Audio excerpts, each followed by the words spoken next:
Hello and welcome all of you on my channel History at the rate Dr. Vishwas. Myself Dr. Vishwas Shukla students सभी आप परिचित हैं मुझसे। आज हम आपके सामने अपना पहला वीडियो BA 6 सेमेस्टर के बच्चों के हिस्ट्री के बच्चों के लिए लाए हैं। बच्चों, ये हमारा वीडियो उन बच्चों के लिए बहुत ही उपयोगी है जिनका इस बार 6 सेमेस्टर है। MCQs पैटर्न पे आपका आएगा, उसी को दृष्टिगत रखते हुए हमने ये अपना वीडियो बनाया है। चलिए देखते हैं इंडियन काउंसिल एक्ट 1909 के बारे में कि ये एक्ट क्या था, इसके प्रमुख प्राविधान क्या थे। Dear student, this is the syllabus of unit 1 paper 1 of history 6th semester. Government of India Act is the first topic and my video is on based this topic. चलिए देखते हैं कि कॉन्स्टिट्यूशनल डेवलपमेंट ऑफ इंडिया कैसे हुआ। तो सबसे पहले आप सभी को जैसा कि पता है कि ईस्ट इंडिया कंपनी जिसका रूल हमारे देश पर था 1773 से 1853 तक के regulating act, Pitt's India act और चार्टर एक्ट 1793 से 1853 तक के रहे हैं। और इसके बाद में जैसा कि आप सभी को पता है गवर्नमेंट ऑफ इंडिया एक्ट 1858 के तहत ईस्ट इंडिया कंपनी को एबलिश कर दिया गया था और India under the British crown आ गया था 1858 टू 1947। इसी के तहत इंडियन काउंसिल एक्ट 1861 और 85 के बाद 61 और 1892 पारित किए गए। और इसके बाद आज का जो हमारा टॉपिक है इंडियन काउंसिल एक्ट 1909, जिसको मार्ले मिंटो रिफॉर्म्स भी कहा जाता है। चलिए जानते हैं इसके पारित होने के कुछ कारणों को। Causes for its enactment. पहला कारण है 1892 के अधिनियम के प्रति असंतोष। निश्चित रूप से इस एक्ट के पहले यानी कि 1909 के भारत सरकार अधिनियम के पहले 1892 का जो एक्ट पारित हुआ था उसके प्रति लोगों में काफ़ी असंतोष था। 1892 के अधिनियम में वास्तव में क्या था कि अप्रत्यक्ष चुनाव पद्धति और प्रांतों में केंद्र का अत्यधिक हस्तक्षेप, ये कुछ ऐसी बातें थीं और भारतीयों को प्रतिनिधित्व प्रदान न किया जाना, ऐसी बातें थीं जिससे भारतीय जनता और तत्कालीन जो राजनीतिक पार्टी थी कांग्रेस मुख्य रूप से इन बातों का विरोध कर रहे थे और यही सबसे बड़ा असंतोष का कारण भी थे। Next point is deplorable condition of Indians. भारतीयों की स्थिति दयनीय थी। क्यों? क्योंकि उस समय मलेरिया महामारी इत्यादि काफ़ी फैली और 1896-97 में और 1899 और 1900 में जो भीषण अकाल पड़े उसने भारतीयों की स्थिति को बहुत ही दयनीय बना दिया था। विश्व के अनेक देशों का भारतीय सरकार की जो कटु आलोचना की गई उससे भारतीयों की स्थिति को सुधारने के लिए कांग्रेसी नेता निरंतर सुधारों की मांग कर रहे थे। इसके बाद अगर हम ध्यान दें लॉर्ड कर्जन का कार्यकाल, लॉर्ड कर्जन के हैं या उनकी सरकार ने ऐसी स्थिति में कई जगह जो लैंड रेवेन्यू था उसको 25% तक बढ़ा दिया। इसके अतिरिक्त अगर हम देखें बंगाल का पार्टीशन 1905 की जो घटना थी उसने भारतीयों में असंतोष को और भी अधिक भड़का दिया।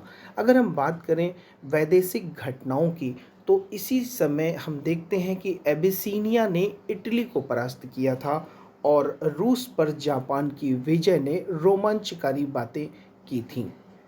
जहाँ तक इटली के एकीकरण की बात थी, अब उसका वर्णन हिंदी में भी उपलब्ध था और भारतीय उसे पढ़ रहे थे और मैजनी, गैरीबाल्डी और कैबूर जो कि इटली के एकीकरण के प्रमुख लीडर्स थे और हीरो थे, उनसे भारतीय भी प्रभावित हो रहे थे। भारतीय राजनीति में इसी समय उग्रवादी नेताओं का यानी एक्सट्रीमिस्ट लीडर्स का उदय हुआ। लाल बाल पाल, जिनको हम लाला लाजपत राय, बाल गंगाधर तिलक और बिपिन चंद्र पाल के नाम से जानते हैं, तो इनका भी आविर्भाव हुआ इन लोगों ने अपने भाषणों से भारतीयों को बहुत अधिक प्रभावित किया। जहाँ तक बात रही क्रांतिकारी गतिविधियों की, रेवोल्यूशनरीज एक्ट जो थे उन्होंने ऐसी स्थिति में जो असंतोष था उसको एक विचित्र तरीके से प्रस्तुत किया, जैसे ढाका में मजिस्ट्रेट की हत्या किया जाना और नासिक के कलेक्ट्रेट की हत्या किया जाना, ऐसी बहुत सी घटनाएं हुई। और इस तरह से ब्रिटिश ईस्ट इंडिया कंपनी के जाने के बाद भी जो क्राउन ने संभाला था वो पूरी तरह से विफल नज़र आ रहा था। और भारतीयों में बढ़ता हुआ असंतोष अंग्रेज़ों या अंग्रेज अधिकारियों के मन में भय उत्पन्न कर रहा था, और इस भय को समाप्त करने का एक प्रयास जो किया गया वो भारत में इस एक्ट को पास करके किया, जिसको हम मार्ले मिंटो एक्ट के रूप में भी जानते हैं। पूछा जा सकता है कि 1909 के अधिनियम को अन्य किस नाम से जाना जाता है, तो मार्ले मिंटो के नाम, रिफॉर्म्स के नाम से जाना जाता है। यहाँ मैं आप सभी को बता दूं कि 1909 में मार्ले मिंटो जो नाम है, ये दो लोगों के नाम हैं। मार्ले महोदय मिंटो महोदय जो थे वो वायसराय थे उस समय भारत के, और मार्ले महोदय उस समय भारत के सचिव थे, भारत सचिव थे, इंडिया सेक्रेटरी जिनको कहा जाएगा। मार्ले महोदय का एक सेक्रेटरी के रूप में नियुक्त किया जाना भी इस समय की एक घटना थी, और इन्हीं के दोनों के नाम से इस एक्ट का नाम मार्ले मिंटो रिफॉर्म भी रखा गया। चलिए स्टडी करते हैं main sections of the act of 1909 की। सबसे पहला आपके समक्ष इस तरह से है पॉइंट हमारा कि हम देखते हैं कि विधान परिषद के सदस्यों की संख्या के बारे में हम देखते हैं केंद्रीय विधानसभा मद्रास और बम्बई, पंजाब, बंगाल और उत्तर पश्चिम प्रांत की, कि 1909 के पूर्व 25 थी जैसे केंद्रीय विधानसभा की संख्या, सदस्यों की संख्या, और 1909 में ये बढ़कर 68 हो गई। इसी तरह से मद्रास और बम्बई में 24 थी जो कि 46 और 46 हो गई बढ़कर के।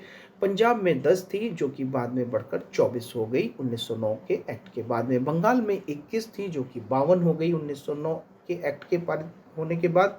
और बंगाल में 21 से 52 के बाद में उत्तर पश्चिम प्रांत की अगर हम बात करें तो 16 से बढ़कर 47 हो गई थी संख्या।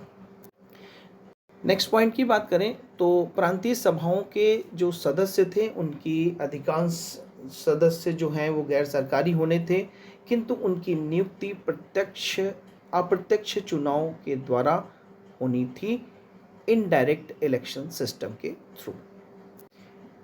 नेक्स्ट पॉइंट है कि प्रांतीय सभा में जो सदस्यों का निर्वाचन संप्रदाय के आधार पर होना था। Election of members in the provincial assembly on the basis of section. Third point is प्रांतीय सभाओं को बहस करने और पूरक प्रश्न पूछने का अधिकार दिया गया था, right to debate on ask supplementary questions to provincial assemblies. प्रांतीय सभाएं केवल सार्वजनिक मामलों पर ही बहस कर सकती थीं और उनको सैनिक और वैदेशिक मामलों पर बहस करने का अधिकार नहीं दिया गया था सुरक्षागत कारणों से। प्रांतों में भी कार्यकारी समिति यानी एग्जीक्यूटिव काउंसिल का निर्णय किया जा सकता था, किंतु यह गवर्नर की इच्छा पर निर्भर था। प्रांतीय सभा में मुसलमानों को अपने प्रतिनिधि अलग से चुनने का जो राइट था, वो अधिकार था, वो प्रदान किया गया। इसके अलावा केंद्रीय सभा का अध्यक्ष किसी भी प्रस्ताव को रिजेक्ट कर सकता था, यानी जो chairman of the central assembly था could be reject any proposal.